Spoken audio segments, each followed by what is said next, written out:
Hello and welcome to our next video in our technique series from Off the Beaded Path. Last week I taught you the technique of how to do regular peyote stitch. So if you did not catch that video, go back and check out the video because it's a wonderful, easy technique and this would make a great gift for someone. Now, today I'm going to be using the Mastering Beadwork book that we carry on our website, and Carol Cipher, who is the author of the book, it's on her website. Now we have gotten permission from Carol to use her book for our technique series. And today I'm going to be on page 70 teaching you how to do the sparkle, dash, and dot bracelet. And you're going to be learning a Dutch spiral. So to do the bracelet, you have to have a couple of different kinds of beads. You need your color A, which is a size 11 seed bead, and I'm going to be using a galvanized gold.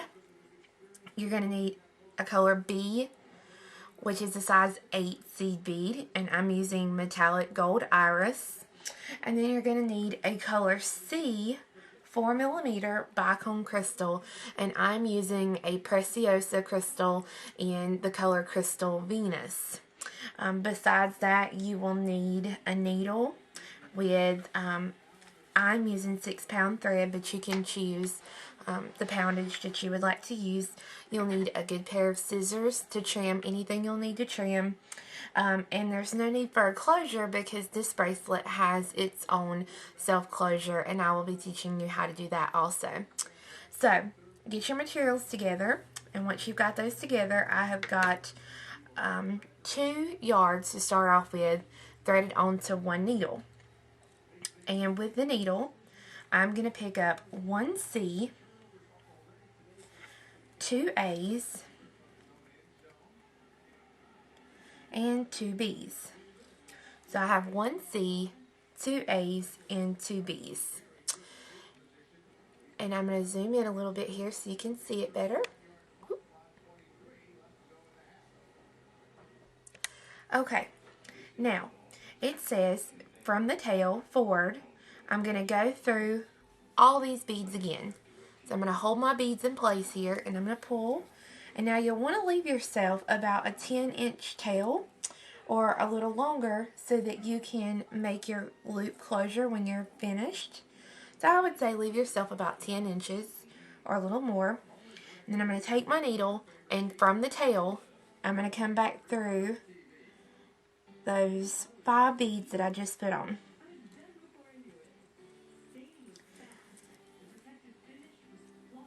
And then I'm going to come back through the C one more time, same way from the tail, to form my ring. Pull my tail out of it. So that when I do, this is my little ring that I have. Now I'm going to offset every other bead, and they're going to produce a little bit of a higher bead. So to do that, my tail is coming out of one side of my bicone. My working thread is coming out of the other side here. So it tells me I'm going to pick up 2A and 1B. And it says that I'm going to pass through the first B of the previous round. So I'm coming out of the bicone, I'm going to skip the 2 A's, and then I'm going to come through just that very first B on this row. And I'm going to pull that on through. And when I do, I want those beads to kind of go on top of what I just did. Now I'm going to pick up 1B and pass through the second B, of the previous round. So I'm coming out of 1B, I've picked up a B, and I'm going to take my needle and come right back through the next color B. So it's going to kind of go in between the 2 B's that I have here. Once you have passed through the B, you're going to pick up 1 C, and pass through the C of the previous round. So I'm going to take my needle, I'm coming out of the C, or I'm coming out of the B, right here, B size 8 seed bead that is right next to the color C bicone. I'm going to take my needle and I'm going to come right back through that bicone.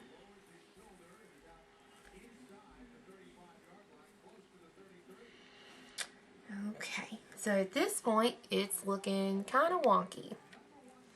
And this is what you've got thus far. So it's looking like a big fat mess, but it will look better, I promise. Okay, it says note that in this pattern that we're never going to weave into our A beads. So we're never going to weave into the gold. It says just pick them up and forget them. They're just along for the ride, though their presence makes the weave flexible. So we're going to pick up 3A now. And 1B, and I'm going to pass through the first B of the previous round. So I've got 2 gold here on the base, and then I have the B sticking up, so I'm going to go through the B here, and I want to make sure it kind of goes on top of what I just did. And then I'm going to pick up 1B, and it says pass through the B, the high B of the previous round. So that's the one I picked up here that's kind of sticking up. So I'll go through it.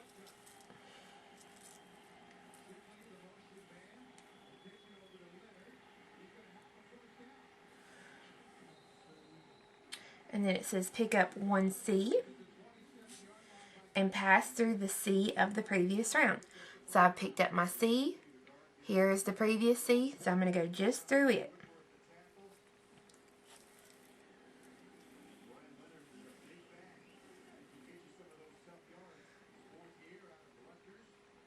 And it says repeat step 3 until the ends of the tube meet around the wrist. So again, we'll do 3A and 1B. And it says go through the first B of the previous round. So it's going to be this one right here, sticking up.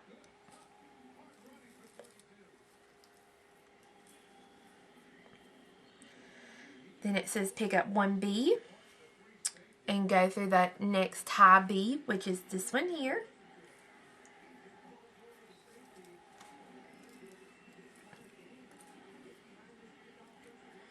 And then I'm going to pick up 1C,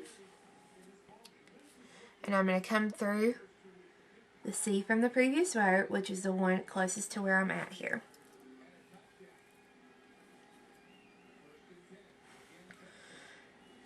Okay, so I'm going to do this one more time, and I'm going to let you have at it.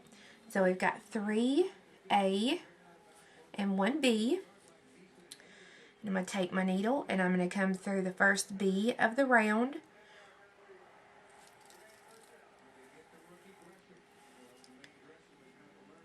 Then I'm going to pick up 1B, and I'm going to come through the high B of this round.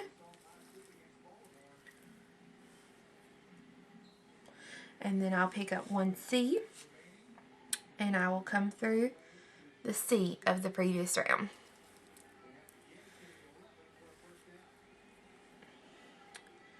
And it says that you're going to continue this until the tube meets around the wrist.